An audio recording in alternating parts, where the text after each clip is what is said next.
Welcome. This podcast is for mature audiences only. Listener discretion is advised.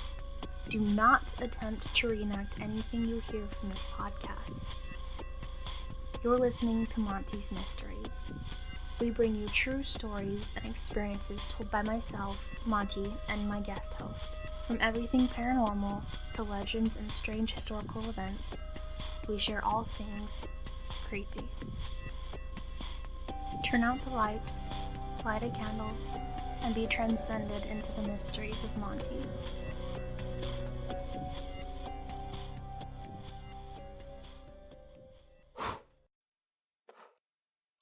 Welcome back to Monty's Mysteries. I am here with Devin from Spirit Sessions. Hello. And today we're going to talk about the infamous trial of OJ Simpson. So Let's get started with just OJ Simpson first. Yeah, because I didn't even know who OJ Simpson was, besides this guy who was in this big trial. So he was an NFL player, right? Yes, he played for the Buffalo Bills and the 49ers. Okay, and then he became an actor for a little bit. He was a really good football player. Everybody praised him. Everybody loved the guy.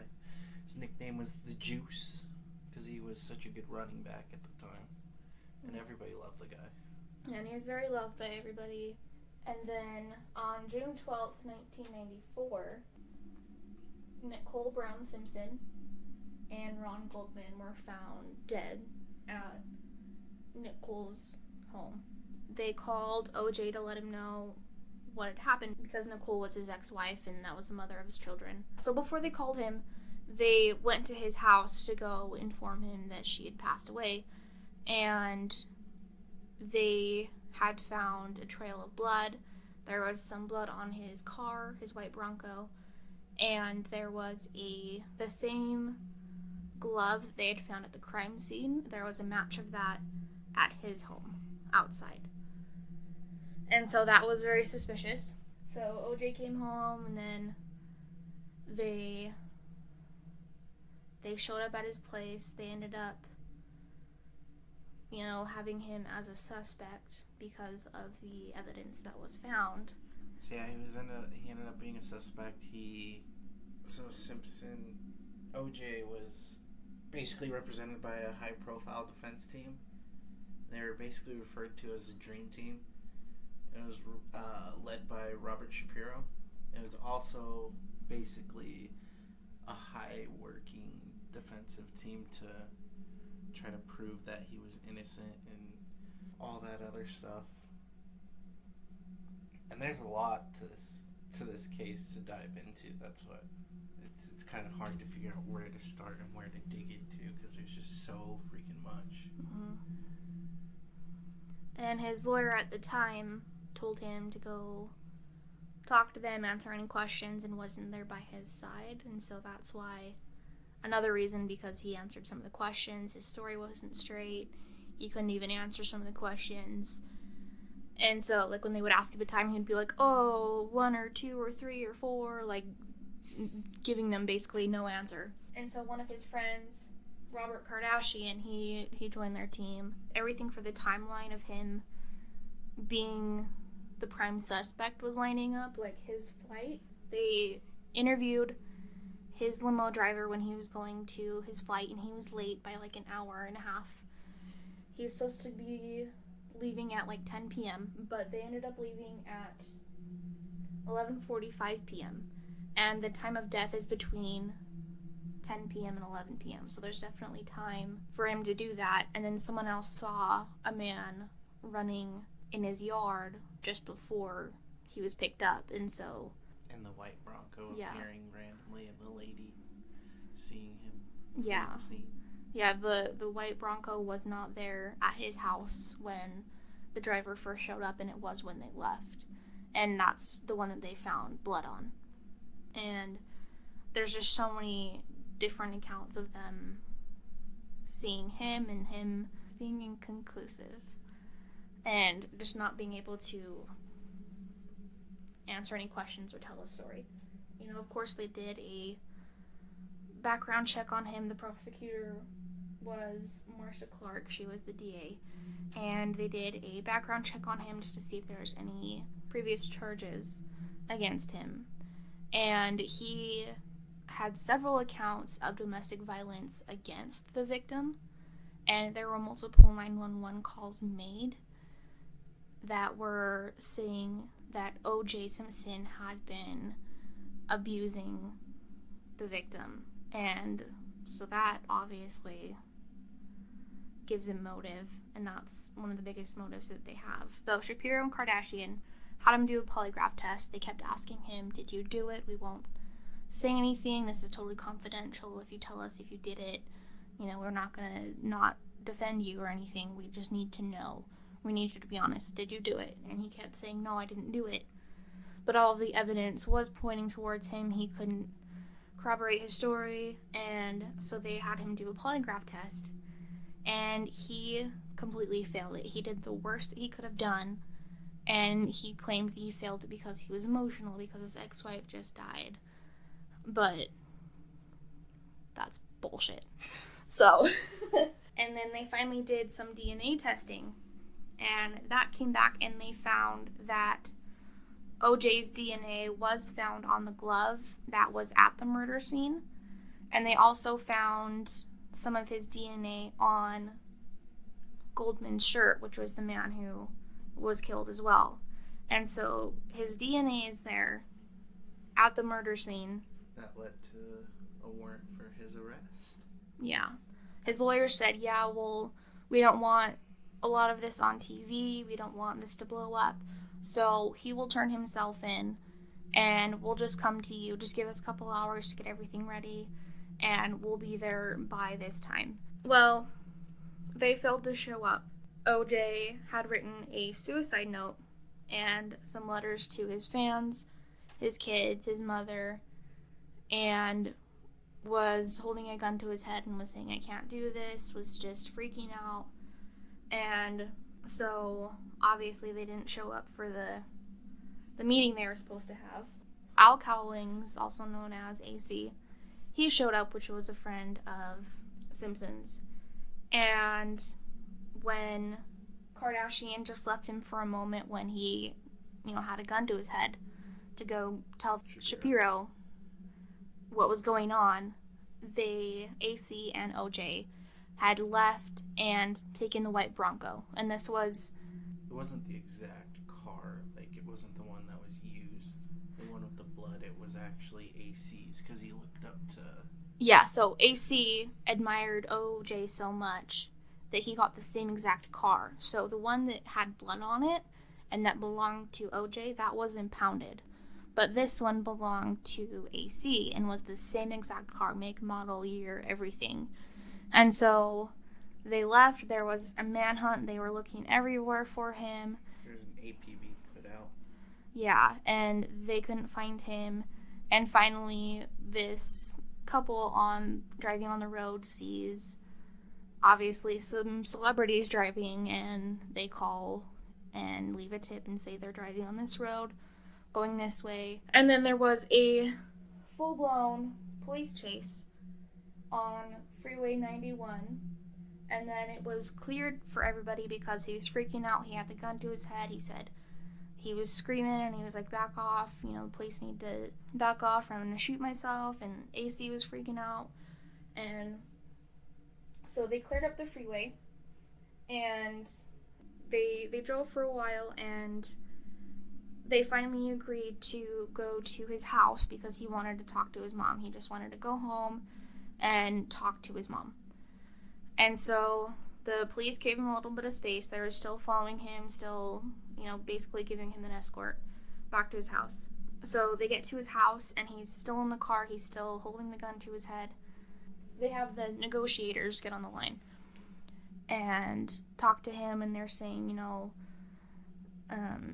if you leave the gun in the car, just come inside. We won't publicly arrest you. We'll turn all the lights off, and you can talk to your mom and just sit down and relax for a little bit.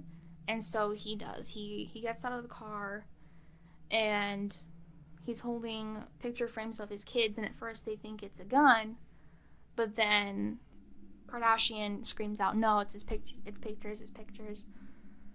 And so they put down their guns and stuff, and he goes inside, he talks to his mom. And asks for a glass of orange juice. Yep, I thought that was kind of funny. I did too.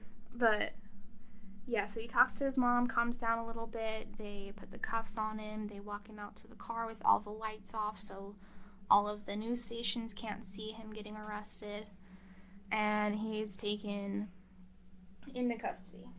And then in the Bronco, they searched the Bronco and they found $8,000 in cash, a change of clothing, a loaded .357 Magnum, a United States passport, family pictures, and a fake goatee and mustache, which is kind of weird. And also, Cowlings AC was booked on suspicion of harboring a fugitive, and he was held on a $250,000 bail. Yeah. So the theory to the murder of why they think he did it. So I'm finding this on Wikipedia, but it says the prosecution began a case in January 24th, 1995. And, you know, because there was history of domestic violence, they think that was the motive. And then Simpson also was very controlling of Nicole and made her sign a prenup, didn't let her work while they were married, and so was very financially controlling over her, and demeaning her with insults and isolating her from her friends, all of that classic abuse. And on the night of the murders, Simpson attended a dance recital for his daughter, and he was reportedly angry with Nicole because of a black dress she wore. So Simpson's girlfriend, Paula, she wanted to attend the recital, but he did not invite her. After the recital, Simpson returned home to a voicemail with Paula breaking up with him, and so he went to Nicole's house to try and reconcile the relationship, but found Ron Goldman there with her, and as a last act of final control, they both were murdered because she was with another man. So there was a lot of evidence against him. Obviously there was the previous domestic violence, so it's not like they couldn't say it's totally out of the ordinary for him to be doing that. But to the people's eye it was. Yeah, but to the people, because they worshipped him because he was a celebrity. And, you know, he failed his polygraph test. There was DNA on the gloves and on the shirt, and he ran. That's always a bad thing. There was blood at his house and at the crime scene.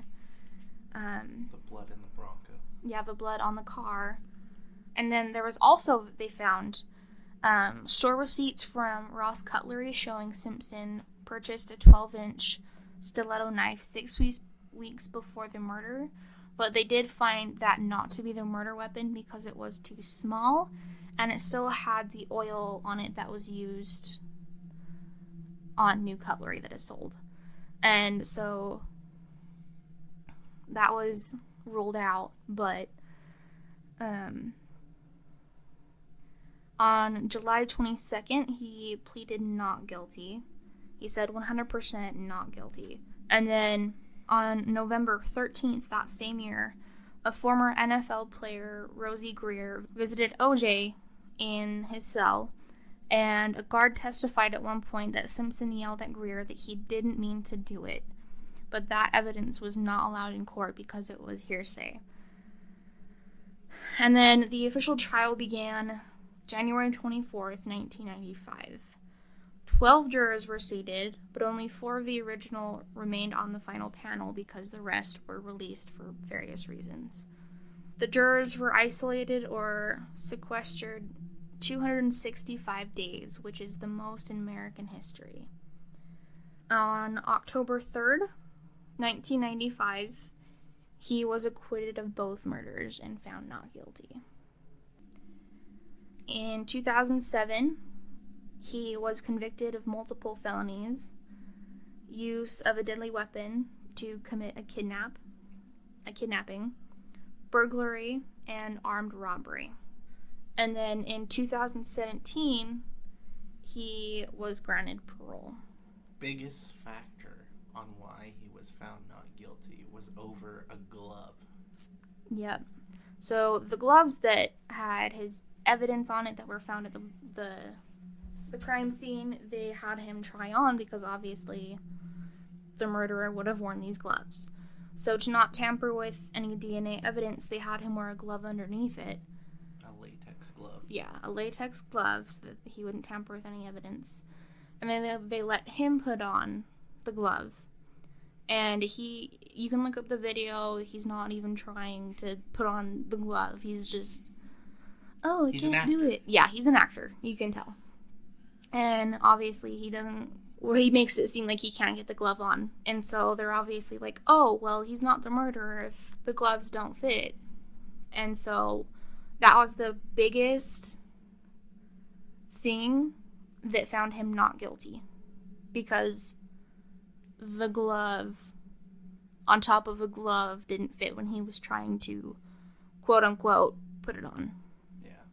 And I think a lot of the factors and why he was found not guilty was because this was all happening like right after the beating of Rodney King.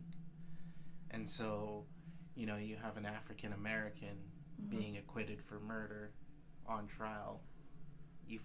It's like the community is gonna respond in like a horrible way. Yeah, if that makes sense. Yeah, a lot of the people were saying, "Oh, you're just accusing him because he's African American."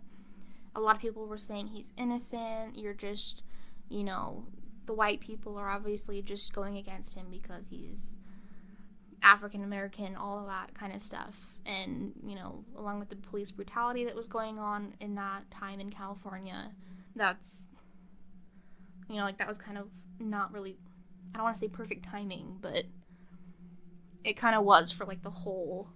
It worked in his favor. Yeah, it did. And the thing is he acted like he was such a good guy and all this other stuff, but there's a quote unquote here. When people were cheering for him and he was driving away, he said, "What are all of these N-words doing in Brentwood?" Jeez. Direct quote from him. So obviously he really didn't give a shit. Yeah.